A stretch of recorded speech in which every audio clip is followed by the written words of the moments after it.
Fala galera, beleza? Eu sou o professor Evandro Ávila. Vamos dar continuidade aí ao nosso curso de Cálculo 1, tá? Dessa vez, já falando sobre um tópico 3, sobre funções, né? Algo que a gente vai trabalhar muito. Nosso objeto de estudo aqui no cálculo são as funções, beleza? Nessa primeira aula, trazer um pouco sobre as aplicações, né? Para que serve uma função e definir de forma informal e de forma formal as funções, beleza? Qualquer dúvida, críticas, sugestões, mandem mensagens para a gente no nosso e-mail, na página do Instagram ou no nosso canal no YouTube, beleza? Bom, pessoal, então, a primeira pergunta que eu faria a vocês é: para que serve uma função? Por que se estuda uma função? O que é uma função, né? Então, mais que saber que é um modelo matemático ou que é uma função de primeiro grau, função de segundo grau, você tem que entender que função nada mais é do que um modelo matemático que vai ser capaz de predizer resultados por meio da relação entre uma ou mais variáveis independentes com uma única variável dependente. Então, é a ideia de você poder relacionar variáveis dentro de um contexto e poder extrair informações confiáveis sobre esse modelo, tá?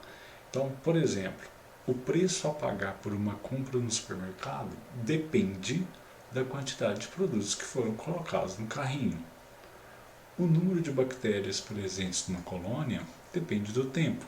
Elas vão se reproduzindo e esse número tende a aumentar. O salário de um vendedor depende do número de vendas que ele efetivou no mês. A ideia da comissão. Então, todas essas situações, problemas, podem ser modeladas, né, matematicamente. E aí, essa relação entre as variáveis pode ser que venha a ser uma função. Então, a nossa próxima ideia é tentar distinguir um pouco quando que uma relação entre duas ou mais variáveis passa a ser uma função, quando deixa de ser simplesmente uma relação e passa a ser uma função. O que é necessário para que seja considerado uma função, beleza? Bom, então vamos para a definição formal. Sejam A e B dois conjuntos, um A e B contidos nos reais. A gente já estudou conjuntos, sabe que A e B, relação de conjunto com conjunto, é a relação contínua, né? Uma função f definida em A, com valores em B, é uma regra que associa a cada elemento x do conjunto A um único elemento y em B. Ou seja, cada elemento de A só pode ter um representante em B. Então eu trago aí quatro diagramas, né? A gente já estudou um pouco sobre conjuntos e a gente viu que essa representação de conjuntos é o diagrama de Venn e Euler, né? Então eu trago aí os quatro exemplos. Quais desses quatro seria função ou seria simplesmente uma relação entre variáveis? Okay? Então, por exemplo, o diagrama 1 é uma função. Repara que para cada valor de x em A, eu estou tendo uma mesma resposta em B. Isso é possível? Sim, é possível. Não tem problema, né? Por exemplo, as raízes de um polinômio de grau 3. Eu vou ter três valores diferentes de x, dando uma mesma resposta zero, já que é a raiz. Então, o diagrama 1 representa o diagrama de uma função. O diagrama 2 também, sem problemas. Para cada valor de x, existe um único elemento em y. O diagrama 3 já tem um problema. Repara que para o terceiro elemento do conjunto A, eu estou tendo duas respostas distintas. Isso não caracteriza uma função. Pensa bem, você tem uma função, um modelo matemático, e eu peço para você jogar x igual a 5. Não tem sentido, para x igual a 5, você achar resultados 10 e 3, por exemplo. Resultados distintos. Então, o diagrama 3 não representa uma função, porque para um mesmo elemento de x, eu não obtive uma única resposta em y. Eu obtive duas respostas y em b. Ok? O diagrama 4 também acontece o mesmo problema. Repare que o segundo elemento do conjunto A, ele leva a duas respostas em B. Então, o diagrama 4 também não representa uma função. Ok? Além disso, pessoal, para ser função, todos os elementos do conjunto A devem ser usados. Todos. Então, o conjunto 4, além dele ter esse problema de um único elemento em x dando duas respostas em y, repare que o terceiro elemento de A está sozinho, né? Isso não pode. Todos os valores desse conjunto A devem ser usados, ok? De forma gráfica, para a gente olhar para gráficos de uma relação entre variáveis e falar que é o gráfico de uma função, basta a gente fazer linhas verticais paralelas ao eixo y e perceber se toca em dois pontos do gráfico.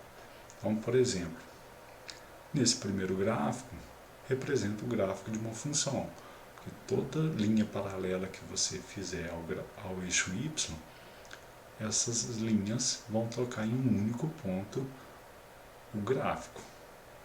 O mesmo acontece com essa parábola, com concavidade voltada para baixo, e o mesmo não acontece com esse gráfico oval. Repara que se eu traçar retas paralelas ao eixo y, nesse gráfico, essas retas vão tocar em dois pontos esse gráfico oval. Isso significa que para o mesmo valor de x, eu vou ter duas respostas em y. Então, esse gráfico não representa o gráfico de uma função. O primeiro gráfico aí de baixo, que mostra a proficiência em função do tempo, é o gráfico de uma função. O próximo gráfico não é o gráfico de uma função, né? Repara que de y em função de x, tá, pessoal? Não é o gráfico de uma função, porque para o mesmo valor de x toca em dois pontos.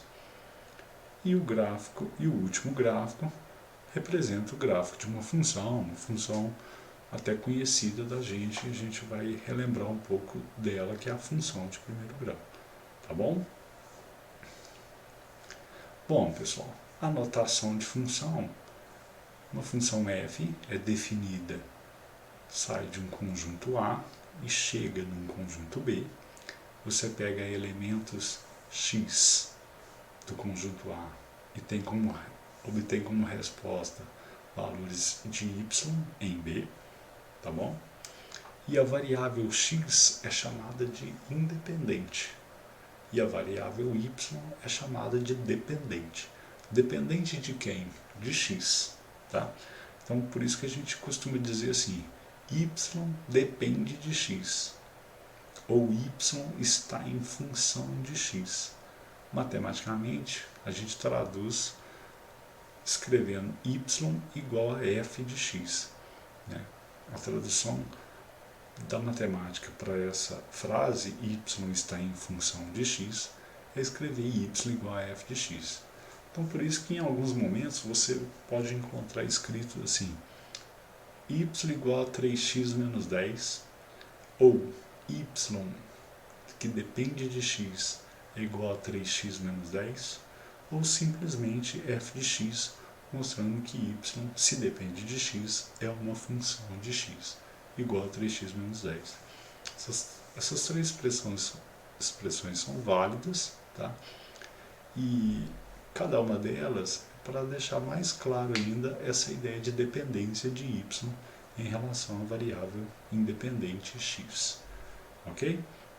Então, pessoal, eu tentei mostrar para vocês o quanto que funções é importante, o quanto que a ideia de se modelar uma situação, problema, é importante para nós, e através desse modelo poder extrair informações, certo? Bom, tomara que vocês tenham gostado, bons estudos, até a nossa próxima aula. Forte abraço, valeu!